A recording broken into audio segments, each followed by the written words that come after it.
Hello student, आप सभी का हमारे YouTube channel pioneer Vinod education में हार्दिक अभिनंदन है। आज मैं आप लोगों के सामने 11वीं कक्षा का कूटज निबंध के ऊपर व्याख्या ले आया हूं और यह वीडियो देखने के बाद आपको कूटज निबंध जरूर ही समझ में आ जाएगा और किसी दूसरे वीडियो को देखने की आवश्यकता नहीं पड़ेगी। तो ये है कूटज पौधा का चित्र और कूटज निबंध के लेखक हजारी प्रसाद द्विवेदी जी है, जो हिंदी साहित्य के महान साहित्यकारों में एक है। तो कूटज निबंध में सर्वप्रथम द्विवेदी जी ने कूटज पौधा की उत्पत्ति स्थान का वर्णन किए हैं। वैसे तो कूटज का पौधा भारत में हर एक स्थान पर पाया जाता है, लेकिन विशेषकर कूटज का पौधा जो है हिमालय की निचली पहाड़ियां अर्थात शिवालिक श्रृंखला में पाया जाता है। इस निबंध के केंद्र में कूटज नाम का एक वृक्ष है जो फूलों से लदा या भरा होता है। इस निबंध के आरंभ में द्विवेदी जी उस विशेष स्थान को प्रस्तुत करते हैं जहां कूटज उगता है, पनपता है और पुष्पित एवं पल्लवित होता है। यह स्थान है शिवालिक श्रृंखला अर्थात हिमालय की निचली पहाड़ियां। जहां कूटज उगता है वहां की भूमि का वर्णन करते हुए द्विवेदी जी कहते हैं कि उस भूमि पर हरियाली नहीं है, धूप तक सूख गई है, काली काली चट्टानों के बीच केवल छोटी छोटी रेत है, यही कूटज उगता है। तो द्विवेदी जी क्या है, निबंध के आरंभ में उस स्थान का वर्णन किए जहां पर कूटज नाम का पौधा उगता है। कूटज कहाँ उगता है? हिमालय की निचली पहाड़ियों में, जिसको शिवालिक श्रृंखला भी कहते हैं, यहीं पर कूटज उगता है। और उस स्थान का वर्णन करते हुए द्विवेदी जी कहते हैं कि वहां पर भूमि पर हरियाली भी नहीं है, धूप तक सूख गई है, काली चट्टानों के बीच केवल छोटी छोटी रेत है, यही कूटज उगता है। उसके बाद द्विवेदी जी ने कूटज को बेहाया और मस्त मौला कहा है। एग्जाम में अगर आपको आ जाए कि बेहाया और मस्त मौला किसे कहा गया है, तो कूटज को कहा गया है।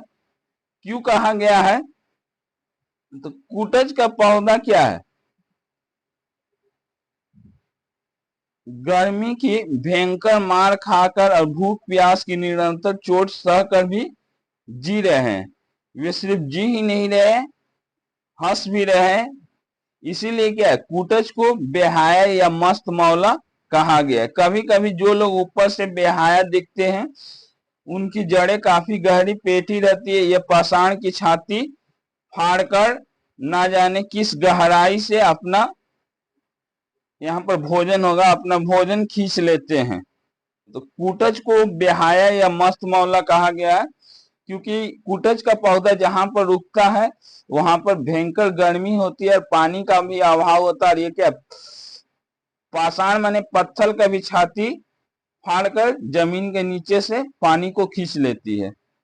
उसके बाद आगे है कूटज के पौधा की विशेषता। छोटा सा बहुत ही ठिंगना पेड़ है, पत्ते चौड़े भी है, बड़े भी है, फूलों से तो ऐसे लदा है कि कुछ पूछिए नहीं, अजीब सी अदा है, मुस्कुराता जान पड़ता है। द्विवेदी जी को निबंध के आरंभ में कूटज पौधा का नाम याद नहीं आता है।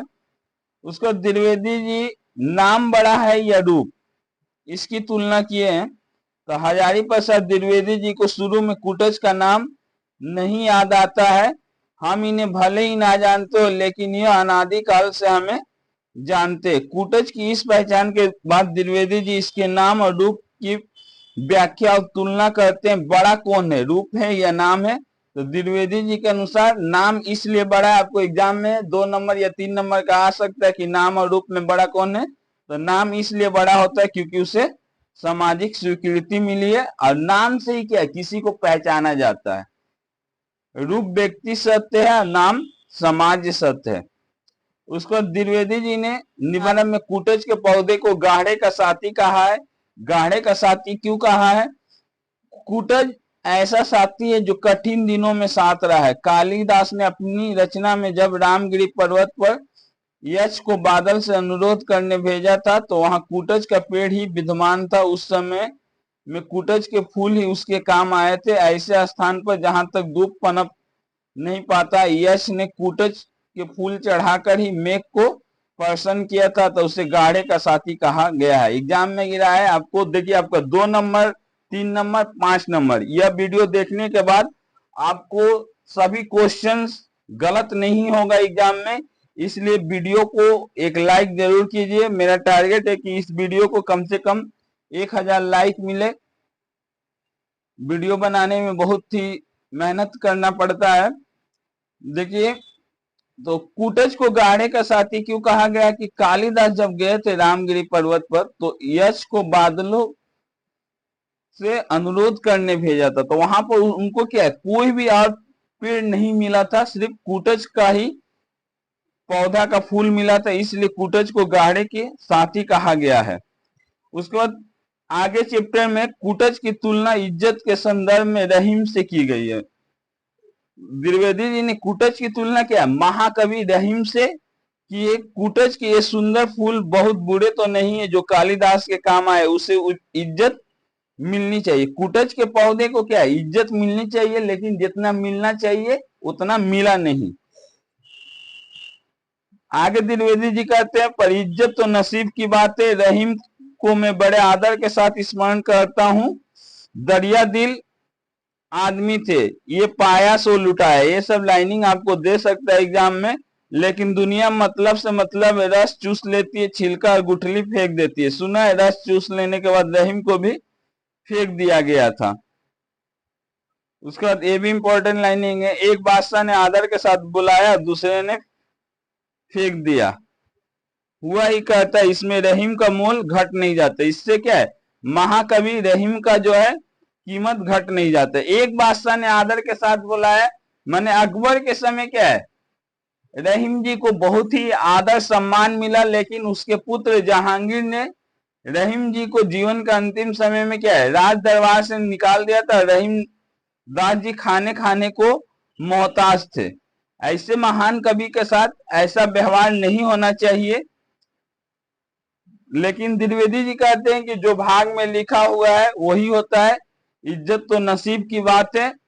इसलिए कूटज के पौधे को भी जितना क्या इज्जत मान सम्मान मिलना चाहिए वो नहीं मिला है। उसको द्विवेदी जी निबंध में आगे में कूटज का अर्थ बताया। हजारी प्रसाद जी ने कूटज पाठ में इस विषय पर प्रकाश डाले हैं। उनके अनुसार कूट शब्द के दो अर्थ होते हैं, घर या घड़ा। इस आधार पर कूटज शब्द का अर्थ उन्होंने बताया है घड़े से उत्पन्न होने वाला। यह नाम अगस्त मुनि का ही दूसरा नाम है। तो आपको पूछ सकता है कि अगस्त मुनि का दूसरा नाम क्या, तो कूटज कहा जाता है कि उनकी उत्पत्ति घड़े से हुई थी। अतः दोबारा कूट शब्द की ओर बढ़ते हैं। यदि इस विषय पर गौर किया जाए तो कूट शब्द का अर्थ है घर, तो घर में कार्य करने वाली बूढ़ी दासी को कुटनी नाम दिया गया था। कहीं ना कहीं यह शब्द आपस में जुड़े हुए और इनके आपस में संबंध स्थापित है। उसका द्विवेदी जी ने निबंध में कूटज को क्या है, अपराजेय जीवन शक्ति का वर्णन किए हैं। कूटज क्या है, हमें अपराजेय जीवन शक्ति का संदेश देता है, यानी हमें जीवन से क्या है कभी भी हार नहीं मानना चाहिए। विषम परिस्थितियों में जिस प्रकार कूटज का पौधा हंसते हुए फूलों से लदा रहता है तथा अपना जीवन यापन करता है, उसी तरह हमें जीवन में आने वाली कठिनाइयों से कभी भी हार नहीं मानना चाहिए। कूटज ऐसे वातावरण में जीवित खड़ा है जहां पर धूप भी पनप नहीं पाती है। वहां पर कूटज का खड़ा रहना, उसके साथ फलना फूलना उसकी अपराजेय जीवन शक्ति की घोषणा करना है। वो पहाड़ों के चट्टानों के मध्य स्वयं को खड़ा रखता है और उसमें व्याप्त जल स्रोतों से स्वयं के लिए जल ढूंढ निकालता है। ऐसे एकाकी स्थान में भी वो विजयी खड़ा है। यह इतनी विकट परिस्थिति है जिसमें साधारण पौधे तथा पेड़ों का जीवित रहना संभव नहीं है।